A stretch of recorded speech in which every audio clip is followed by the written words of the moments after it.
In this video, let's cover how recruitment agencies make money. Okay, so there's 4 types of structures that you can use when you launch your new recruiting business. I'm going to cover all 4 of those in this video and also go over my favorite 2 at the end, which I feel every recruiter should be leading with for reasons which I'll dive into in a few minutes. And then I'll also share the customized PowerPoint presentation proposal at the end of this video that you should send to your client. Okay, so think about a time in your life where you've helped a friend or a relative find a job. Maybe you referred them to somebody through email, through LinkedIn, whatever it is, word of mouth, at church, at a restaurant. They got the job and they thanked you so much, and that feels really good, right? Nothing wrong with that, very fulfilling. But guess what? You could have just made $10,000, maybe $20,000 with that exercise. This happens every single day because companies, small, medium, large size companies all across the world are looking to hire recruiters to help them fix the pain and stop the bleeding that they're having right now by not having somebody in production in a seat that has been vacant for a period of time. Oftentimes I'll get the question, why would a company or a hiring manager want to use a recruiter and pay all that money when they can just do it themselves?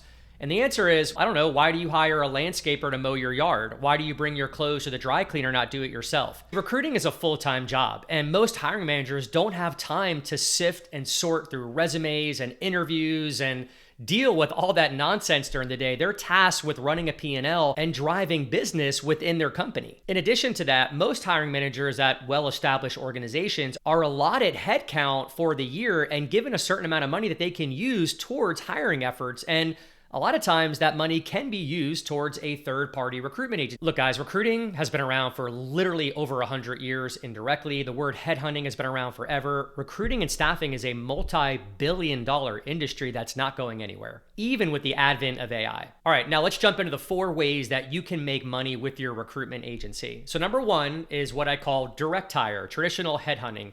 That's where you talk to a company, a hiring manager, find out what they need. Maybe they'll tell you they need a software engineer, a nurse, a project manager, someone in cybersecurity, whatever it is. You'll go through a discovery process. That's a whole nother video. But when you get to the end of that discovery call and it comes time to pitch your pricing and how you're structured, you're going to go along the lines of saying that you charge 30% of salary. So if this person is going to be making $100,000 at the company, then your fee's 30%. I never go below 20%. So I always start at 30%, let the hiring manager negotiate with me, oftentimes compromising right there in the middle at 25%, which is a great fee to acquire. But let's just say you make a placement at 30%, you just made $30,000 placing that project manager at that company. The best part about that is once you have a good success story and a placement, you can then build out a case study, market that all throughout LinkedIn and social media, get more business, and even penetrate the account that you just made a placement at because that hiring manager is so happy. So you want to ask him or her, hey, is there anybody else within your company that needs help right now? I'd love to meet with them. Can you make an introduction? You told me that the candidate we found was so good for you, and I'm sure we could help out other people. Yeah, no problem. And then they introduce you to other people within their organization, other peers, and before you know it, you have 5 to 10 placements at that company alone, and you're north of $100,000. The second method of how you make money with a recruitment agency would be contract staffing or temp staffing, and that's where you place somebody at a company. That employee is going to be your employee on your W-2 payroll. So you're going to need some things there, right? Insurances, workers' comp, general liability, payroll services, timekeeping, etc. Little more of a barrier to entry when you're first starting your recruitment agency. I always recommend our members to do that down the road, maybe 6 or 7 months, get that framework set up.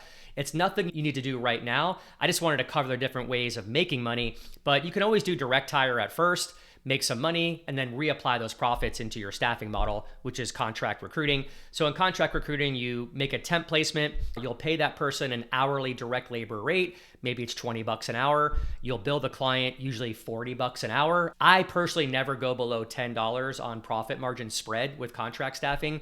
And so the difference between the 40 and the 20 is your profit margin usually on a 40-hour work week. So that can really add up and be exciting. And what's so great about that model is it's residual income. All right, the last 2, which I'm a huge fan of, it's what I practice, it's what I teach, it's what I give all my templates to my members for, the contracts, etc. And the reason I love these last 2 is because it's going to help you have a very loyal relationship with your hiring manager, more of a stickier relationship, especially if it's brand new and you guys are feeling each other out. You're getting used to their culture, they're getting used to you and your ways. This way, the hiring managers can't ghost you. They'll have more sense of urgency. They're not going to use 20 different recruiters out there. They're going to be much more invested in you having success with this search. So the third one is called engaged search, and that's where you do a direct hire placement, 30% of salary. However, you do collect a small fee up front. It could be $2,500 or as high as $5,000, just so the client has skin in the game and they're showing you that they mean business. They're serious about making this hire. And you tell the client, look, this is not something that we're looking to profit on, this engaged search that's coming into our bank account. This just shows us that you guys are serious about working with us. It really inspires our recruiters to stay here and work around the clock to fill this role. Anytime we've done an engaged search with our clients, we've had over a 90% success rate in filling the role in about 30 to 45 days with A-player passive candidates. And here's the best part, Mr. Manager. This $2,500 is fully refundable to you on the first invoice. So once we find the candidate, make the placement, we're going to go ahead and subtract that $2,500 from the first invoice. All right, the final one is what I call performance-based search or retained search, very similar to how attorneys would charge a client. All right, most attorneys are not going to work with you unless you make some type of payment up front. Same thing here. You need to protect your time and protect your value. A lot of times when you pitch this the right way to hiring managers, they respect you more. So again, using the $30,000 project manager example, you're going to go ahead and collect $10,000 on day one before you even lift a pen. This will commence the search. And then once you find at least 2 to 3 candidates and the client agrees to interview one of them, that's when the second invoice will go out to them for another $10,000.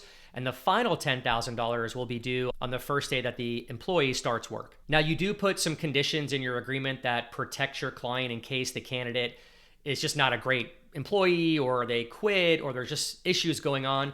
Usually the first 30 days is a 100% money back guarantee. I like to do a replacement guarantee.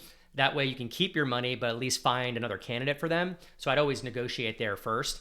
And then over the next few months, you've got prorated refunds going back to the client in the event the candidate backs out or they have to fire that candidate. So we have all the contracts and the verbiage for that, by the way. You're free to schedule a call with myself or my team to learn more about that. All right, and as promised, this is an example of the proposal that I send to clients when I pitch retained search, even engaged search. I love the idea of turning this into a PowerPoint presentation as a proposal. It just makes you look different. You stand out. Most recruiters just fire over like PDF documents or Word documents. And I like to always be selling and adding value. So I put a lot of things in here about our value proposition, how performance-based search works, why it's so important. This looks very professional, very consultative, as you can see.